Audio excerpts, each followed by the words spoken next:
네, 안녕하세요. 정선균입니다. 오늘 베이지 행정법 취소소송의 소송 요건 중에 관할법원, 제소기간, 전심 절차 등을 한번 같이 공부해 보도록 하겠습니다. 일단 관할법원에서 핵심은 행정소송은 3심제 재판을 3번 받을 수 있다. 3심제가 보장되어 있는데 1심 관할법원이 이제 행정법원, 2심은 고등법원, 3심은 대법원. 특히 이제 과거에는 제가 잠깐 써볼게요. 오른쪽에 이때 과거는 이제 1994년 이전, 1994년 이전 과거에는 행정소송이 2심제였어요. 2심제. 재판이 두 번밖에 못 받았어요. 그래서 94년 이전에는 어땠냐면은 고등법원에 처음으로 제기하고 행정소송을 하려면 고등법원에 가고 그 다음에 대법원에 가는 거예요. 2심제를 취했단 말이죠. 그러면서 행정법원이라는 게 없었고 고등법원에서 제일 먼저 행정사건을 담당하고 그러니 뭐 항상 뭐 처음부터 고등법원 간다는 게 되게 뭐 어설프죠. 되게 어색하고 법원에 간다는 것 자체가 되게 좀 껄끄러운 일인데 그걸 고등법원부터 처음으로 간다? 되게 힘든 일이죠. 되게 불편한 일이죠. 자, 그런데 이 당시에는 고등법원을 1심으로 삼고 그러면서 어떻게 했냐면 잠깐만요. 1심을 삼으면서 2심 대법원 최종심. 자, 그러면서 마치 고등법원의 전심 절차로서 즉 1심의 전심 절차로서 행정심판을 두는데 이때 행정심판이 필수적이었어요. 필수적. 그래서 필수적 행정심판 전치를 취하면서 그게 마치 1심인 것처럼 행정소송의 1심인 것처럼 기능하게 하는 1심은 절대 아니고 1심인 것처럼 그래서 행정심판을 1심인 것처럼 기능하게 하고 그 다음에 고등법원에 가서 처음으로 행정소송 밟고 그 다음에 대법원이 최종심인 그래서 2심제를 취했단 말이죠. 자, 이렇게 취했다가 1994, 뭐 정확히는 94년 이후지만 실제 시행은 98년부터니까 이건 이런 건 참 어렵다. 그러니까 94년 3월에 개정이 됐는데 실제 시행은 93년, 2098년부터니까 98년 이전이 더 낫겠네. 정확한 표현이겠네요. 그래서 98년 이후 틀린 건 아닌데 법령은 94년에 바뀌었고 실제 시행은 98년부터니까 자 98년 이후에는 행정심판을 임의제로 바꾸고 행정심판을 해도 되고 안 해도 되고 임의적 전심 절차로 바꾸면서 그 다음에 1심 법원으로 행정법원을 두죠. 행정법원을 두는데 행정법원이 사실 지금 현재 서울행정법원 서울에만 하나 설치가 되어 있다 보니 다른 지방에는 아직 행정법원을 설치를 하지 못했어요. 뭐 그런 이제 금전적인 이유도 있겠지만 예산적 이유도 있겠지만 판사가 이렇게 쉽게 키울 수도 없는 거다. 없기도 하거니와 판사의 정원 자체가 법정사항이라서 판사를 함부로 늘 수가 없어요. 판사의 숫자를 늘리려면 법원 조직법을 개정해야 되는 그런 또 문제가 있다 보니 그래서 뭐 여러 가지 이제 문제가 겹쳐가지고 아직 그 지방에는 행정법원이 설치가 안 됐거든요. 그래서 일단 행정법원을 지방에 설치할 것은 뭐 언젠가는 설치하겠지만 현재는 행정법원은 서울에만 두고 행정법원이 설치가 안 된 지방은 지방법원 본원에서 행정사건을 담당하게 하는 자 그래서 어쨌든 간에 행정법원을 1심 법원을 두고 그 다음에 고등법원이 2심 좀 제가 좀 약간 코가 막혀가지고 발음이 좀 새는 거 이해해 주세요. 2심 그 다음에 대법원이 3심 대법원을 최종심 해가지고 3심제를 보장하면서 행정심판을 임의적으로 바꿨다는 게 이게 이제 98년 이후 3월부터 시행되는 현행 시스템의 이게 이제 현행 시스템의 핵심이죠. 그래서 요즘 핵심이고 이제 행정법원이 현재 서울에만 설치가 되어 있어서 서울행정법원은 지금 서울시를 관할하고 있고 나머지 지방은 이제 각 지방에 설치되어 있는 지방법원 본원에서 행정사건을 담당하고 있다. 자, 일단 나머지는 좀 텍스트 읽어볼게요. 취소 소송의 제1심 관할법원은 피고의 소재지를 담당하는 관할하는 행정법원으로 한다. 그래서 이 행정법원이 이제 현재 저 밑에 그 문단의 한 10번째 줄 가면 서울에만 설치가 되어 있어서 서울행정법원은 이제 서울시를 전체를 관할하고 있고, 그 다음에 서울을 제외하고 나머지 지역은 이제 지방법원 본원. 지방법원 본원은 경기도는 이제 북부는 의정부, 남부는 뭐 수원지방법원. 그래서 의정부 지방법원과 수원지방법원이 본원이거든요. 그다음에 충청남도는 뭐 대전지방법원 이런 식으로 이제 각 지역을 대표하는 뭐 대표적인 도시에다가 지방법원을 본원을 두는데 그 본원에 이제 행정부를 둬가지고 거기서 행정사건을 담당하게 하는 거죠. 그래서 지금 서울행정법원은 서울 사건하고 그다음 구조 2항에 따라서 국가행정기관 사건을 담당하게 되어 있고, 그다음에 그 밖에 각 지방은 지방법원 본원에서 행정사건을 담당하도록 하고 있다. 그게 시스템이 핵심이고요. 자, 두 번째 줄에 가면 중앙행정기관 또는 그 부속기관, 그 다음에 국가사무를 위임 위탁받은 공공단체 또는 그 장이 피고가 되는 경우의 경우는 대법원 소재지를 관할하는 행정법원인데, 즉 대법원 소재지가 지금 서울이니까 서울행정법원에도 취소 소송을 제기할 수 있다.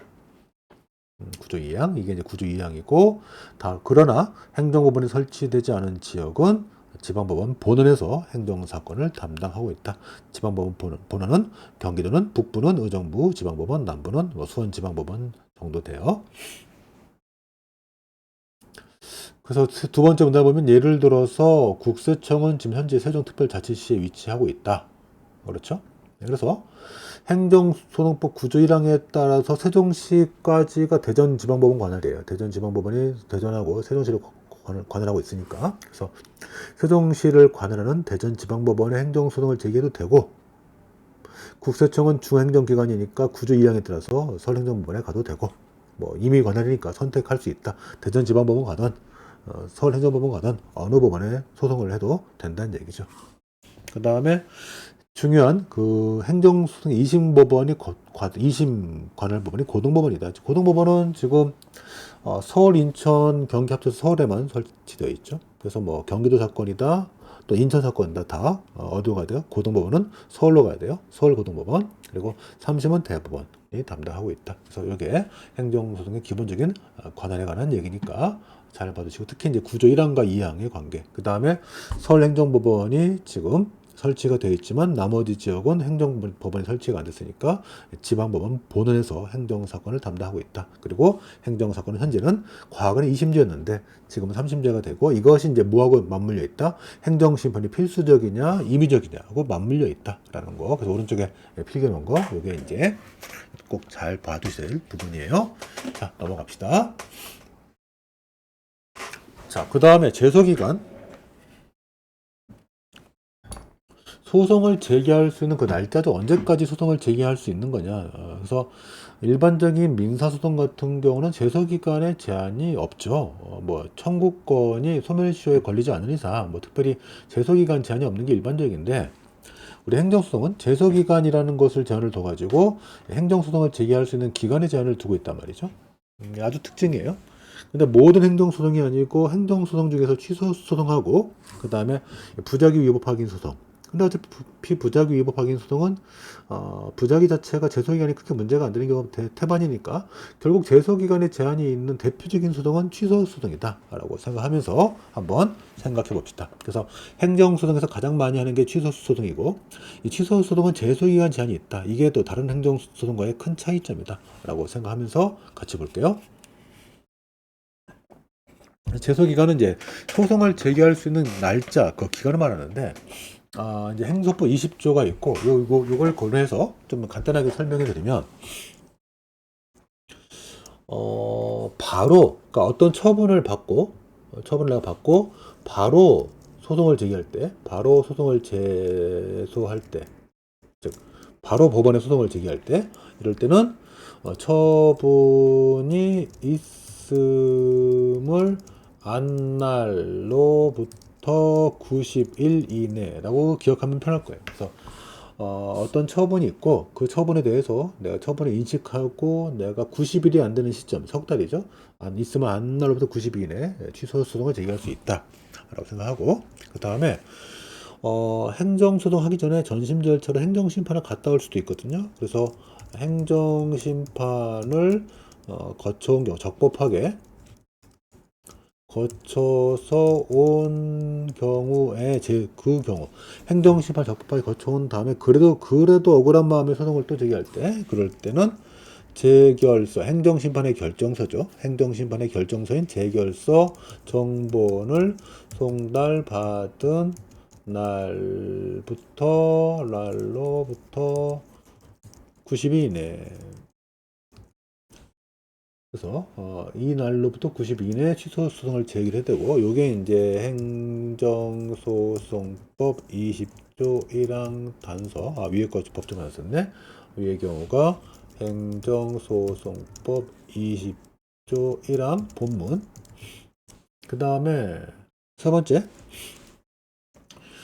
처분에 대해서 바로 제소하지 않고 행정심판 가기 전에 이의신청을 갔다 온 다음에 이제 소송을 바로 제기할 수도 있거든요. 그래서 어쨌든 이의신청을 거쳐온 경우, 처분청에 대한 이의신청을 거쳐서 온 경우, 그러니까 이게 어떤 처분이 있고 바로 제소할 때는 20조란 본문에 따라 그 처분이 있으면 안 날 90일. 그 다음에 어떤 처분에 대해서 뭐 이의신청을 갔다 와서 행정심판을 갔다 오든, 결국 최종적으로 행정심판을 갔다 왔을 때, 즉 어떤 처분에 대해서 바로 행정심판을 제기하든 이의신청 거쳐서 행정심판 제기하든 행정심판을 거쳐왔으면 그 재결서 정보를 송달을 받은 날부터 90일. 그 다음에 어떤 처분에 대해서 이의신청을 갔다 오고 그 다음에 바로 제소할 때, 그럴 때는 이의신청에 대한 결정서를 정보를 송달받은 날, 결정서를 송달받은 날부터. 결정서는 정보연표를 안 쓰니까 결정서를이라고 할게요. 결정서를 송달받은 날로부터 90일 이내. 날로부터 90일 이내. 그래서 요의 법적 근거는 행정기본법 36조 사항. 일단 제소기간과 관련해서 가장 핵심적인 사항 세 가지니까 요 셋 중 하나는 걸릴 거예요. 그래서 세 가지를 먼저 꼭 봐두세요. 그래서 바로 제소할 때는 처분 등이 있음을 안 날로부터 90일 이내. 그 다음에 이의신청 거쳐서 행정심판 갔다 오든 바로 행정심판 갔다 오든, 어쨌든 행정심판을 최종 목적으로 행정심판을 갔다 온 다음에 바로 제소할 때, 즉 다시요, 이의신청 거쳐서 행정심판 거쳐서 소를 제기하거나 바로 행정심판을 거쳐가지고 소를 제기하거나, 이럴 때는 재결서 정보를 송달받고 90일. 그 다음에 이의신청 거쳐온 다음에 행정소송을 제기할 때는 결정서를 송달받고 90일. 그래서 다 90일로 되어 있지만, 하여튼 문서, 내가 인식할 수 있는 최종 문서를 송달받고 그때부터 90일이라는 공통점이 있죠. 자, 제소기간에 관한 설명이 좀 나와 있고요. 소송을 제기할 수 있는 시간적 간격을 말한다. 그 다음에 행소법에 기간에 관한 규정이 없다 보니 뭐 민사소송법 등에 따라 가지고 기간의 초일 불산이 기간 말일 종료되면 기간 말일이 또 토요일 공일이면 그거 포함시켜 가지고 그 다음 날 이길날 종료시킨다. 이런 것들은 이제 기본적인 법칙이고, 자, 행정심판을 거치지 않고 바로 제소할 때는 처분 있으면 안 날 90일. 혹시 몰랐어도 1년은 경과할 수 없다. 1년까지는 적용될 일이 거의 없을 테니까 일단 안 날 90일만 기억하세요. 그 다음에 여기서 처분이 있으면 안 날은 실제로 안 날을 말해요. 실제로 다 인식한 날을 말한다. 그래서 예를 들면 여기 6번째 줄에 2019년 10월 30일 날 우연한 기회 나이가 어떤 처분이 있었다는 것을 알았는데 1월 3일 날 그 문서를 송달받으면 그 전에 알았다고 해서 안 게 아니고 효력이 발생한 그 다음부터 안 것이다. 이런 것들을 한번 눈여겨봐 주세요. 내가 우연히 처분에 관한 내용을 알고 있어도 실제로 나한테 그 문서가 송달돼가지고 내가 인식하게 된 날, 그날이 실제로 안 날이다. 라는 거. 그래서 처분이 있으면 안 날이라는 것은 있은 날, 즉 처분의 효력이 발생하고 그 다음에 안 것만 의미가 있다. 라는 거. 그 다음에 두 번째 문단. 한편 처분을 알리는 문서에 적혀있는 날짜를 처분일이라 하는데, 문서에 적혀있는 처분일은 제소기간과는 관계가 없고 소송을 제기할 때 대상을 특정할 때만 쓴다. 예를 들어 2020년 1월 2일자 A에 대한 운전면허 취소 통지서가 1월 3일 날 A에게 도착하면 1월 2일은 처분일, 1월 3일은 처분이 있은 날, 그날 송달되면 그날이 있으면 안 날. 그래서 재소기간을 따질 때는 그 1월 3일분, 1월 3일, 즉 본인이 알게 된 날, 그때부터 90일을 따진다. 그래서 초일 불선입 원칙 고려하면 1월 2일자 운전면허 취소 처분을 1월 3일날 알았으니 1월 4일부터 시작해서 90일 되는 날까지 소송을 제기할 수 있다. 물론 1월 3일날 소송을 할 수 있어요. 내가 1월 3일날 알았고 그날 바로 소송을 해도 되는데 그날은 빼주고 혜택을 하나 주는 거죠. 플러스 1일 더 주는 거죠. 그래서 1월 3일날 알았어도 그날은 소송해도 되긴 하지만 법원이 받아주지만 날짜를 셀 때는 그날을 빼주고 그 다음 날부터 세가지고 90일 되는 날까지 제소할 수 있다. 그런 얘기죠. 그래서 1월 4일부터 세가지고 90일 되는 날까지 소송할 수 있고 그날 지나가면 법원은 무조건 부적법 각하 판결, 더 이상 이 소송을 받지 않는다라는 각하 판결을 하게 되는 거죠. 행정심판 거쳐왔으면 행소법 20조량 단서에 따라 재결서 정본을 송달받은 날부터 90일 있다라는 거 또 확인해 두시고 이제는 이의신청 거쳐왔으면 결정서 정본을 송달받고 90일 이내에 소를 제기한다. 이것도 같이 알아두면 좋겠어요. 그 다음에 세 번째 전심 절차 제8관 행정소송 하기 전에 행정심판을 해도 되고 안 돼요. 아까 제가 그 앞에 지금 관할 부분을 한번 설명했는데 1994년 뭐 정확히 이제 94년이라고 말하지만 98년부터 생각할게요. 98년까지는 행정심판이 필수적이었다가 이제 98년 이후부터 정확히 98년 3월부터 행정심판을 가도 되고 안 가도 되고 임의적 전심 절차로 바뀌었단 말이에요. 그래서 지금 현재는 행정심판은 행정소송 하기 전에 갔다 와도 되고 안 갔다 와도 되고 임의적, 네 마음대로 선택할 수 있는 임의적 전심 절차예요. 다만 지금도 행정심판에 해당하는 것을 갔다 와야지 소를 제기할 수 있는 경우가 있어요. 그게 이제 행정소송법 18조량 단서, 다른 법률에서 당해 처분에 대한 심판의 제기를 거치지 않으면 소송을 제기할 수 없다는 규정을 주면 그렇지 않다. 꼭 갔다 와라. 그래서 그런 경우들에 대해서 이른바 필수적 전심 절차에 대해서 좀 학습을 해둘 필요가 있으니 그 부분을 한번 눈여겨봅시다. 그래서 전심 절차 설명했죠. 행정소송 등을 하기 전에 먼저 갔다 와야 할 절차를 우리가 전심 절차라 부른다. 이거는 임의적인 게 있고 필수적인 게 있는데 임의적인 경우는 뭐 갔다 와도 되고 안 갔다 와도 되고 아무 문제가 없지만 필수적 전심 절차일 때는 반드시 뭔가 앞에 갔다 와야지 소를 제기할 수 있는 경우가 있다. 그래서 두 번째 문제에 가면 우리나라 행정소송법은 현재 임의적 행정심판 전치주의 원칙 선호하고 있다. 이게 이제 1998년 3월부터 임의적 행정심판 전치주의로 바뀐 거예요. 그런데 예외적으로 법률에서 행정심판을 반드시 거쳐와야지만이 취소소송을 받아주는 즉 행정소송법 18조량 단서의 경우가 있다. 그래서 행정심판을 제기해서 그 재결까지 받아야만이 소송을 제기할 수 있는 경우가 있다. 그게 어떤 경우냐? 그걸 잘 외워두자. 세 번째 가면 그래서 이런 필수적 행정심판 전치주의로서 첫 번째가 공무원, 국가공무원, 지방공무원, 교육공무원. 공무원들은 징계나 기타 불이익한 처분 등을 받았을 때 먼저 소청을 먼저 제기해서 그 결정을 받고 그 다음에 소를 제기해야죠. 공무원 소청 심사. 그 다음에 각종 세금, 국세, 지방세, 세금 받았을 때 심사청구나 심판청구 둘 중 하나를 갔다 온 다음에 요즘은 심사청구보다는 심판청구를 더 많이 해요. 심사청구는 국세청 소속이고 심판청구는 조세심판원 소속인데 조세심판원에 가는 건데 보통 조세심판원이 국세청과는 이해관계가 별로 없는 제3기관이기 때문에 보통 국세청 장을 상대로 하는 심사청구보다는 조세심판원에 심판청구를 많이 제기하죠. 어쨌든 간에 국세나 지방세, 세금 받았을 때 심판청구를 제기한다. 갔다 온 다음에 소를 제기한다는 거. 그 다음에 도로교통법에 따라서 운전면허 취소나 정지 받으면 먼저 행정심판을 갔다 온 다음에 그 다음에 그 재결 받고 그 다음에 소를 제기한다라는 거죠. 그래서 뭐 공무원이 파면처분 받았으면 바로 소제기할 수 없고 소청심사위는 소청을 제기해서 뭐 기각이 되거나 각하되거나 했을 때는 원처분을 들고 다시 소송을 제기할 수도 있고 만약에 재결 자체에 고의한 하자가 있으면 재결에 대해서 소송을 제기할 수도 있고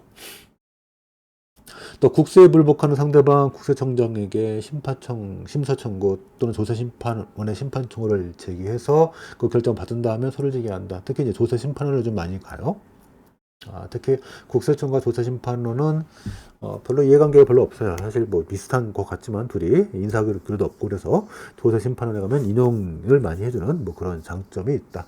할 수 있고, 그 다음에 도로교통법에 따라서 운전면허 취소나 정지당한 사람들 반드시 심판청, 행정심판, 그래서 국무총리 소속인 중앙행정심판위원회에 가가지고 행정심판을 먼저 제기하고 그에 대한 제기를 받은 다음에 소를 제기할 수 있다. 특히 이제 도로교통법 사건을 이렇게 행정심판을 반드시 갔다 오게 한 것은 이제 워낙 사건이 많다 보니 이 사건 처음부터 소를 제기, 행정소송 받아주면 판사들 너무 힘드니까 일단 행정심판위원회, 중앙행정심판위원회 3번 사건을 걸러주고 거기서 또 불복하는 애들만 법원에 소송을 가게 하는 뭐 그런 구도를 취하고 있다라고 생각하시면 되겠다.